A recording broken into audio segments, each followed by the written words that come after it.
भक्तजनों, माताओं, बहनों, सादर जय श्री कृष्ण। हमारे YouTube चैनल में आप सभी का बहुत बहुत स्वागत है। मैं हूं आपके साथ आचार्य धर्मेंद्र शास्त्री। आज हम आपको नवरात्रि के दूसरे दिन की कथा सुनाने जा रहे हैं। दूसरे दिन की जो अधिष्ठात्री देवी होती है वो होती है ब्रह्मचारिणी देवी। ब्रह्मचारिणी देवी जो है सौम्यता का प्रतीक है तथा शरीर में जो है एक नई ऊर्जा का संचार करती है। मां दुर्गा की 9 शक्तियों का दूसरा रूप ब्रह्मचारिणी देवी का है। यह ब्रह्म शब्द का अर्थ होता है तपस्या करना, साधना करना। ब्रह्मचारिणी अर्थात तप की चारिणी, तप का आचरण करने वाली देवी है। ब्रह्मचारिणी देवी का स्वरूप पूर्ण ज्योतिर्मय एवं अत्यंत भव्य है। इनके दाहिने हाथ में जप की माला है एवं बाएं हाथ में कमंडल रहता है। मां दुर्गा जी का यह दूसरा स्वरूप भक्तों को सिद्धि तथा अनंत पुण्य फल प्रदान करता है और इनकी उपासना से मनुष्य में त्याग, तपस्या, वैराग्य, सदाचार, संयम की वृद्धि होती है और एक नव ऊर्जा का संचार हमारे शरीर में होता है। दुर्गा पूजा के दूसरे दिन इन्हीं के स्वरूप की उपासना की जाती है। इस दिन साधक का मन स्वाधिष्ठान चक्र में स्थित होता है। इस चक्र में अवस्थित मन वाला योगी उनकी कृपा और भक्ति को प्राप्त करता है। माता ब्रह्मचारिणी की पूजा प्रत्येक देवी की पूजा के अनुसार की जाती है तथा इनको भी जो है सौम्यता बहुत अधिक प्रिय होती है और समस्त सौम्य और सौभाग्य की वस्तुओं का इनको अर्पण किया जाता है। इसके अलावा इनका जो विशेष रूप से भोग होता है वह शक्कर का भोग होता है। माता ब्रह्मचारिणी जी को शक्कर का भोग लगाया जाता है तथा इनका जो बीज मंत्र है उसका जाप करना चाहिए। ओम ह्रीं अंबिकायै नमः, ओम ह्रीं अंबिकायै नमः। इस महामंत्र का जाप माता ब्रह्मचारिणी देवी की प्रसन्नता के लिए किया जाता है। इस मंत्र का जाप करने से मनुष्य को परम सिद्धि की प्राप्ति होती है और इस दूसरे दिन जो है आपको प्रथम अध्याय से लेकर के दूसरे अध्याय तक की कथा का हम आपको वर्णन करने जा रहे हैं। दुर्गा सप्तशती का जो प्रथम अध्याय है उसमें महर्षि मार्कंडेय ऋषि बोलते हैं कि भगवान सूर्य के पुत्र सावर्णी की उत्पत्ति की कथा जो मैं विस्तार पूर्वक कहता हूं, अतः आप ध्यान पूर्वक सुनिए। सूर्य की छाया से उत्पन्न सावर्णी जगत जननी महामाया की कृपा से जैसे जैसे मनवंतर के अधिपति बने वह कथा आप श्रवण करिए। प्राचीन काल में स्वारोचिष मनवंतर में चैत्र वंशी राजा सुरथ समस्त पृथ्वी के चक्रवर्ती सम्राट हुए थे। वे प्रजा का अपने पुत्रों की भांति पालन करते थे। यवन राजाओं से राजा सुरथ की शत्रुता हो गई थी। दुष्ट दलन राजा सुरथ से उनका भयंकर युद्ध हुआ और थोड़ी सेना होने के कारण यवन राजाओं ने सुरथ राजा को हरा दिया। उसके बाद राजा अपने नगर में पुनः आकर के यह राज्य करने लगा। तो भी अन्य शत्रु राजाओं ने राजा सुरथ पर चढ़ाई कर दी और नगर में भी दुराचारी मंत्रियों ने राजा का कोष, सैन्य तथा समस्त वस्तुएं छीन ली। तब राजा सुरथ हार करके अकेला ही घोड़े पर सवार होकर के शिकार खेलने के बहाने घोर जंगल में चला गया। वहां उन्होंने महर्षि मेधा का सुंदर आश्रम देखा जो कि अहिंसक सिंह आदि पशुओं तथा शिष्यों और मुनियों से शोभित था। वहां बैठे हुए महर्षि मेधा को राजा सुरथ ने नमस्कार किया और मुनि से उचित सत्कार पाकर के उसी आश्रम में वह राजा निवास करने लगा। कुछ काल के बाद फिर वह अपने राज्य तथा प्रजा की चिंता से विचार करने लगा। जिस राज्य को मेरे पूर्वजों ने भली भांति चलाया और प्रजा का पालन किया वह आज मुझसे दूर चला गया है। वे दुष्ट मंत्री राज्य का पालन धर्म नीति के अनुसार कर रहे होंगे या नहीं, और मेरा मुख्य हाथी भी दुश्मनों के वश में हो जाने के कारण क्या क्या कष्ट भोग रहा होगा। जो आज्ञाकारी नौकर चाकर नित्य प्रसन्नता से धन और भोजन को प्राप्त करते थे अब उन दुष्ट राजाओं के आश्रय में रह करके कष्ट पाते होंगे। मंत्री राज्य के धन को कुमार्ग में व्यर्थ ही अपव्यय कर रहे होंगे। जो धन मेरे पूर्वजों ने बड़े कष्ट से संग्रह किया था वो सब नष्ट हो चुका है। इस प्रकार वह राजा राज्य की सभी बातों की वहां पर चिंता करने लगा। कुछ समय बाद एक दिन आश्रम के समीप एक वैश्य को आते हुए देखा तो राजा ने उससे पूछा कि अरे भाई तुम कौन हो और यहां पर क्यों आए हो? और इस प्रकार जो है तुम्हारा मलिन मुख शोक युक्त क्यों दिखाई दे रहा है? इस प्रकार राजा सूरत की बातों को सुनकर के उस समाधि नामक वैश्य ने राजा सूरत से कहा कि हे राजन, मैं समाधि नाम का एक वैश्य हूं। मेरा जन्म धनवान कुल में हुआ है। मेरे दुष्ट स्त्री पुत्र आदि ने मुझे धन के लोभ से घर से बाहर निकाल दिया है और मेरा समस्त धन छीन लिया है और मैं धन स्त्री पुत्र से रहित होकर अब अकेला दुखी होकर इस वन में, इस जंगल में चला आया हूं। मुझे अपनी स्त्री तथा बांधवों का कुछ भी पता नहीं है। मैं यहाँ रहने के कारण अपनी स्त्री पुत्र तथा स्वजनों की परिस्थितियों को नहीं जानता हूं कि वे इस समय अपने स्थान पर सुखी है या दुखी है। मैं यह भी नहीं जानता कि मेरे पुत्र सदाचारी है या व्याभिचारी है।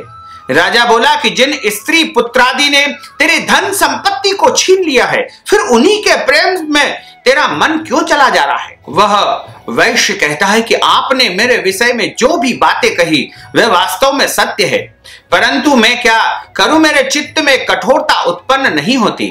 जिन पुत्रादि ने धन के लोभ में आकर के मुझे घर से निकाल दिया है, मेरा चित्त फिर भी उनमें आसक्त हो रहा है। यह जानते हुए भी कि अनजान हो रहा हूं, मेरा मन स्त्री पुत्रादि में जो है लगा हुआ है।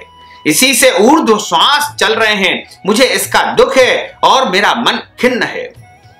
मैं क्या करूं? इन स्वजनों के निर्मोही होने पर भी मेरे मन में उनके प्रति प्रेम है।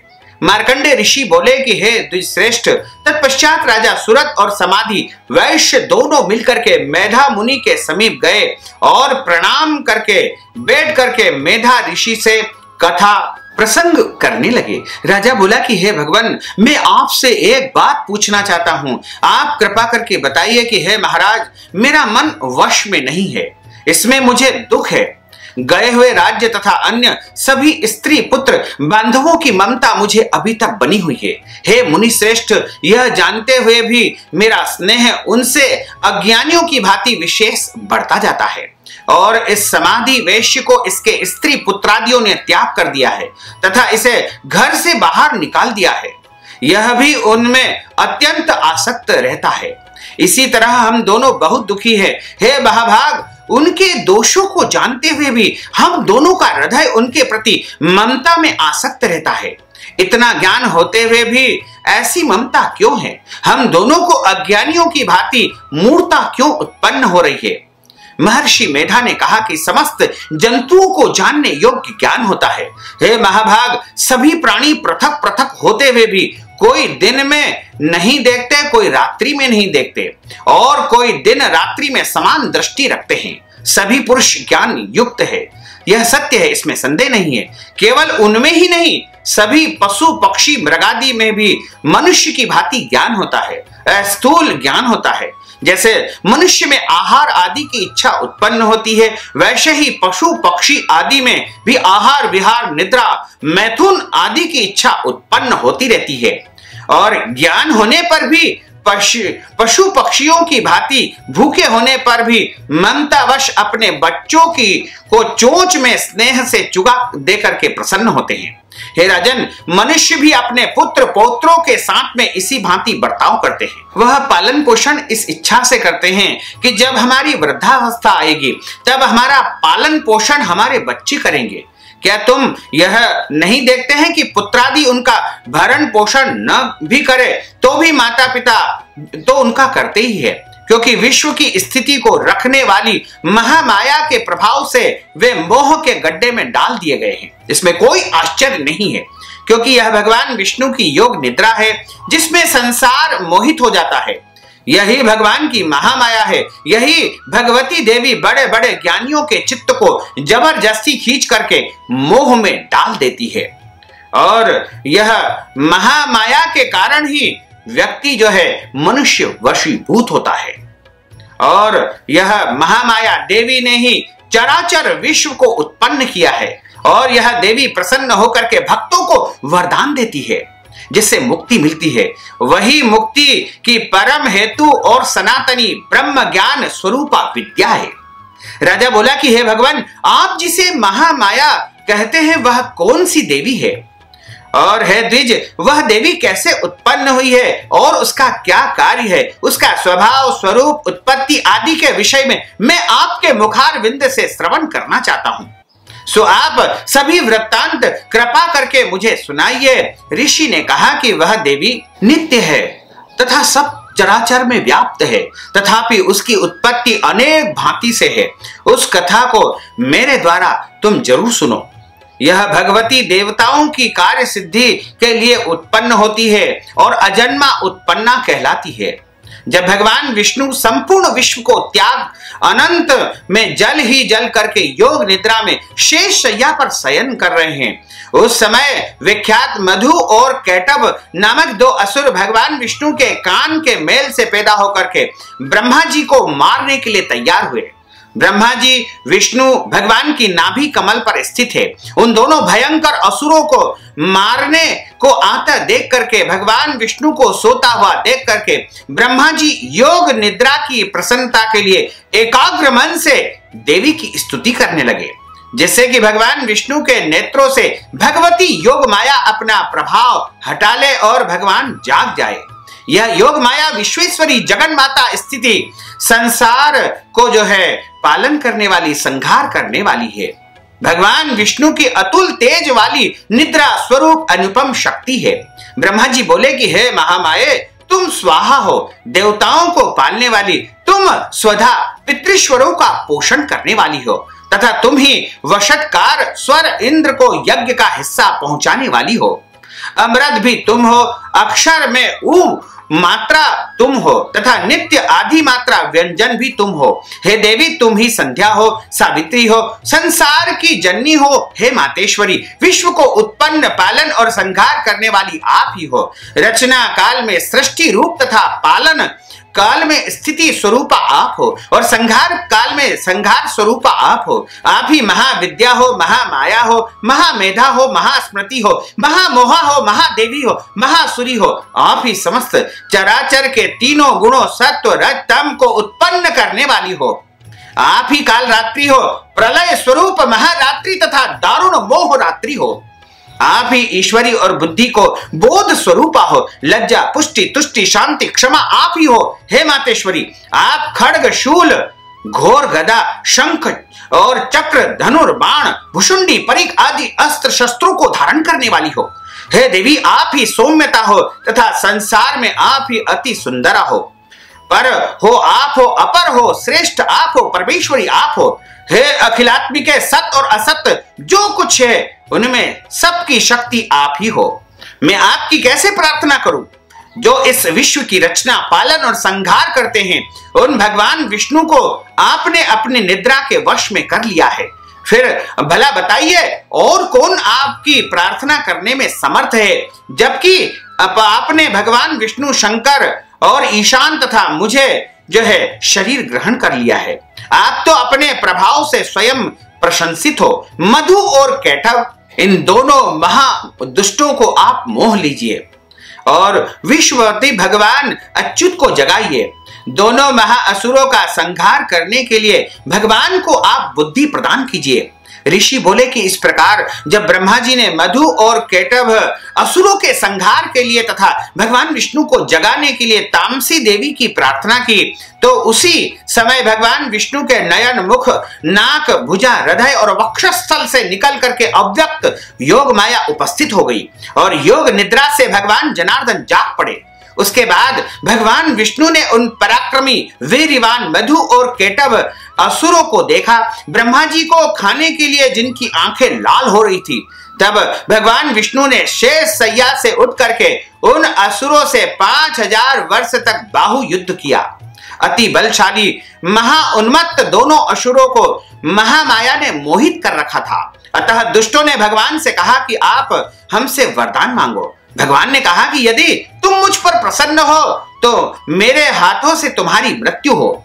मैं तो केवल यही वर चाहता हूं। ऋषि ने कहा कि इस भांति जब भगवान ने उनसे यह वरदान ले लिया तो भगवान से कहते हैं कि हमें सर्वत्र जल ही जल दिखाई देता है, इसलिए हे भगवान, हमारा वध उस स्थान पर कीजिए जहां पृथ्वी पर पानी न हो। ऋषि मेधा ने कहा कि तब भगवान विष्णु ने शंख चक्र गदा धारण किए और उनसे तथास्तु कह करके दोनों का सिर और अपनी जांघों पर रख करके चक्र से काट दिए। इस प्रकार यह महामाया देवी श्री ब्रह्मा की प्रार्थना करने पर उत्पन्न हुई। हे राजन, मैं अब इसके प्रभाव को बताता हूं, वो आप ध्यान पूर्वक सुनिएगा। इस प्रकार श्री दुर्गा सप्तशती के प्रथम अध्याय की कथा पर यहाँ पर समापन होता है। दूसरे अध्याय की कथा यहाँ से प्रारंभ होती है, जो कि इस प्रकार है। ऋषि बोले, प्राचीन काल में देवता एवं दैत्यों में पूरे 100 वर्ष तक युद्ध होता रहा। उस समय दैत्यों का स्वामी महिषासुर तथा देवताओं का इंद्र था। उस संग्राम में देवताओं की सेना महाबली दैत्यों से हार गई। तब सभी देवताओं को जीत करके महिषासुर इंद्र बन करके बैठा था। हार खाकर सभी देवता ब्रह्मा जी को अग्रणी बना करके वहां गए, जहां विष्णु तथा शंकर भगवान विराजित थे। वहां पर देवताओं ने महिषासुर के सभी उपद्रव, अपने पराभव आदि का पूरा पूरा वृत्तांत कह करके सुनाया। उन्होंने कहा कि महिषासुर ने तो सूर्य, इंद्र, अग्नि, पवन, चंद्रमा, यम तथा वरुण जो है, इस प्रकार अन्य सभी देवताओं के अधिकार छीन लिए हैं। स्वयं ही सबका अधिष्ठाता बन बैठा है। उसने समस्त देवताओं को स्वर्ग से निकाल दिया है। महिषासुर महान दुरात्मा है। बेचारे देवता पृथ्वी पर मत्स्यों की भांति विचार कर रहे हैं। और हे प्रभु, उस देव शत्रु के सभी उपद्रव आपको सुना दिए हैं। अब हम लोग आपकी शरण में आए हैं। उसके वध का कोई उपाय आप कीजिए। इस प्रकार मधुसूदन तथा महादेव जी ने देवताओं के वचन सुने तो क्रोध से उनकी भौहें तन गई। तब भगवान विष्णु के मुख से एक महान तेज प्रकट हुआ।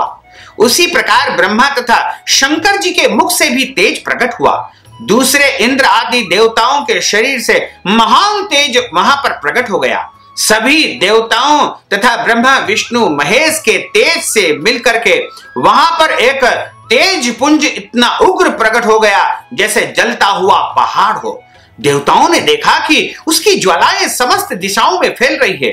जब वह एक बन गया तो वह नारी के रूप में आ गया और उसके प्रकाश से तीनों लोक में जो है प्रकाशमान हो गए। महादेव जी के तेज से उनके मुख से यह प्रकट हुआ। यम के तेज से उनके केश प्रकट हुए। भगवान विष्णु के तेज से उस देवी की भुजाएं बन गई और चंद्रमा के से दोनों स्तन बन गए। इंद्र के तेज से उनके कटी भाग और प्रदेश, वरुण के तेज से जंघा एवं उरुस्थल, पृथ्वी के तेज से नितंब का प्रादुर्भाव हुआ। ब्रह्मा के तेज से दोनों चरण, सूर्य के तेज से चरणों की उंगलियां, वसुओं के तेज से हाथों की उंगलियां, कुबेर के तेज से नासिका का आविर्भाव हुआ। उसके बाद दांत तो प्रजापति के तेज से प्रकट हुए। अग्नि के तेज से मां के 3 नेत्र प्रकट हुए। दोनों संध्याओं के तेज से भौहें, वायु के तेज से दोनों कान बन गए। इसी प्रकार दूसरे देवगणों के तेज द्वारा उस शिवा भगवती का प्रादुर्भाव होता है। इस प्रकार सभी देवताओं के तेज पुंज से प्रकट हुई देवी जी को देख करके महिषासुर से पीड़ित समस्त देवता प्रसन्न हो गए तथा पिनाकधारी महादेव जी उस देवी को अपने त्रिशूल से शूल निकाल करके दे दिया तथा भगवान विष्णु जी ने अपने सुदर्शन चक्र से चक्र प्रकट करके दे दिया। वरुण ने शंख तथा अग्नि ने जो है उन्हें दिव्य शक्ति प्रदान करी। मारुत ने धनुष दिया और बाणों से भरपूर 2 तरकस प्रदान किए। देवराज इंद्र ने अपने वज्र से वज्र पैदा करके दे दिया। सहस्त्र नेत्र इंद्र ने ऐरावत हाथी से घंटा दिया। यमराज ने काल दंड से दंड प्रदान किया। सागरपति ने पाश, प्रजापति ने रुद्राक्ष माला अर्पित की। ब्रह्मा ने कमंडल उनको भेंट किया। सूर्य ने भगवती के सभी रोम कूपों में अपनी किरणें प्रदान की। काल ने तलवार तथा उत्तम ढाल प्रदान की। क्षीर सागर ने हार तथा कभी पुराने न होने वाले 2 वस्त्र भेंट किए। इसी प्रकार चूड़ामणि, दिव्य कुंडल तथा 2 कड़े भी उन्हें भेंट किए और चमकता हुआ अर्धचंद्र, सभी भुजाओं के लिए बाजूबंद, चरणों के लिए नुपुर, कंठ के लिए सर्वोत्तम कंठुला भेंट किया। इसी प्रकार सभी उंगलियों के रत्न जड़ित मुद्रिकाएं प्रदान किए। विश्वकर्मा ने निर्मल परशु भेंट किया और अनेक रूपों वाले अस्त्र, अभेद्य कवच, मस्तक तथा गले में धारण करने योग्य कभी न कुमलाने वाली कमल की मालाएं प्रदान की। जलधि ने उसे बहुत सुंदर सा कमल दिया। हिमाचल ने वाहन के लिए सिंह और अनेक प्रकार के रत्न भेंट किए। कुबेर ने सुरापूर्ण पान पात्र दिया। सभी नागों के स्वामी एवं पृथ्वी धारण करने वाले शेष नाग जी ने महामणियों से सुशोभित नागहार उन्हें प्रदान किया। इस प्रकार समस्त देवताओं ने भी आभूषण तथा आयुधों के द्वारा देवी जी का सत्कार किया। तत्पश्चात भगवती ने जोर जोर से अट्टहास करके ऊंचे स्वर से गर्जना की। उनके भयानक नाद से सारा आकाश भर गया। तब देवगण प्रसन्न होकर के उस सिंह वाहिनी देवी की जय जयकार करने लगे। मुनियों ने भक्ति भाव से नम्र होकर के देवी की स्तुति की। इधर देवताओं ने सारी त्रिलोकी को क्षोभग्रस्त देखा तो वे अपनी सारी सेना को कवच आदि से तैयार करके अस्त्र शस्त्र लेकर के झट उठ खड़े हुए। महिषासुर क्रोध में आकर के बोला, अरे यह क्या हो रहा है? इतना कह करके सभी दैत्य के साथ घिर करके वह जहां पर सिंहनाद हो रहा था उसकी ओर भागा। वहां जाकर उसने तीनों लोकों को अपने तेज से प्रकाशित करती हुई देवी को देखा। उस देवी के चरणों के भार से पृथ्वी दबी जा रही थी। माथे के किरीट मुकुट से आकाश पर रेखाएं पड़ती जा रही थी। उनके धनुष टंकार से सातों पाताल क्षोभग्रस्त हो रहे थे। हजारों भुजाओं से सभी दिशाएं ढांप करके देवी खड़ी हुई थी। देवी जी के साथ उन दैत्यों का युद्ध आरंभ हो गया। नाना प्रकार के अस्त्र शस्त्रों के प्रहारों से दसों दिशाएं भर गई। महिषासुर का सेनापति उस समय चिक्षुर नामक एक महान दैत्य था। देवी जी के साथ उसी का युद्ध प्रारंभ हो चुका था। इस प्रकार अन्य देवों को भी अपनी तथा चतुरंगिनी के सेना के साथ में लेकर के चामर भी युद्ध करने लगा। 60,000 रथियों को साथ लेकर के उद्रग्र महादैत्य भी युद्ध में प्रवृत्त हो गया। महाहनु दैत्य 1 करोड़ रथियों के साथ में युद्ध में आ गया। 60 लाख रथियों से आवृत वाष्कल दैत्य युद्ध में उतर पड़ा। परिवारित दैत्य हाथी एवं घोड़ों के अनेकों सवारों के समूह से घिरा हुआ करोड़ों रथियों को साथ लाकर के देवी जी के साथ में युद्ध करने लगा। उस रणांगन में स्वयं महिषासुर भी करोड़ों करोड़ हजार रथों, हाथियों एवं घोड़ों की सेनाओं से घिरा हुआ खड़ा था। तोमर, भिंडीपाल, शक्ति, मूसल, परशु, पट्टिहास, खड्ग आदि शस्त्रों से युद्ध में देवी जी के साथ युद्ध करने लगा। कुछ दैत्य ने देवी जी पर शक्तियां छोड़ी एवं दूसरों ने पाश फेंके एवं एक दैत्य ने तो खड्गों के प्रहारों से देवी जी को मार डालने का प्रयत्न किया। तब उस चंडिका देवी ने उन शस्त्र अस्त्रों को अपने अस्त्र शस्त्रों की वर्षा करके खेल खेल में ही तोड़ डाला। ऐसा करने पर भी देवी जी के मुखारविंद पर थकावट का थोड़ा सा भी चिन्ह नहीं दिखाई दिया। देवता एवं ऋषिगण स्तुतियां कर रहे थे। ईश्वरी ने उन दैत्यों पर अस्त्र शस्त्र छोड़े। इधर देवी जी का वाहन सिंह भी क्रोध में आ गया। अपने गर्दन के बाल हिलाता हुआ एवं दैत्यों की सेना में इस प्रकार घूमने लगा कि जैसे वन में वन की अग्नि फैलती जा रही थी। उस युद्ध भूमि में युद्ध करती हुई अंबिका ने जितने श्वास छोड़े उतने ही श्वास झटपट करके सैकड़ों हजारों गणों के रूप में वहां पर प्रकट हो गए और गणों ने खड्ग, भिंडीपाल, परशु, पट्टिहास आदि शस्त्रों से युद्ध आरंभ कर दिया। देवी की शक्ति में वृद्धि पाकर के वे गण दैत्यों का नाश करने लगे। साथ में दूसरे गण नगाड़े, शंख आदि बजाने लगे। महती प्रसन्नता देने वाले उस युद्ध रूप उत्सव में कुछ एक ने मृदंग बजाए। तब देवी जी ने त्रिशूल, गदा और शक्ति की वर्षा से तलवार आदि शस्त्रों से सैकड़ों महान असुर मार डाले। दूसरे जितने एक दैत्य को घंटा के भयप्रद नाद से मूर्छित करके मार करके गिराया। मरे दैत्यों को पास से बांध करके पृथ्वी पर घसीट डाला। इस प्रकार दूसरे दैत्य को तेज तलवार के प्रहारों से दो दो टुक करके मार डाला। कितने एक तो गदा की चोट से घायल होकर पृथ्वी पर सो गए। मूसलों के प्रहार से कई एक रुधिर का वमन करने लगे। एक तो जो है शूल द्वारा वक्ष स्थल फट जाने से पृथ्वी पर पड़ गए।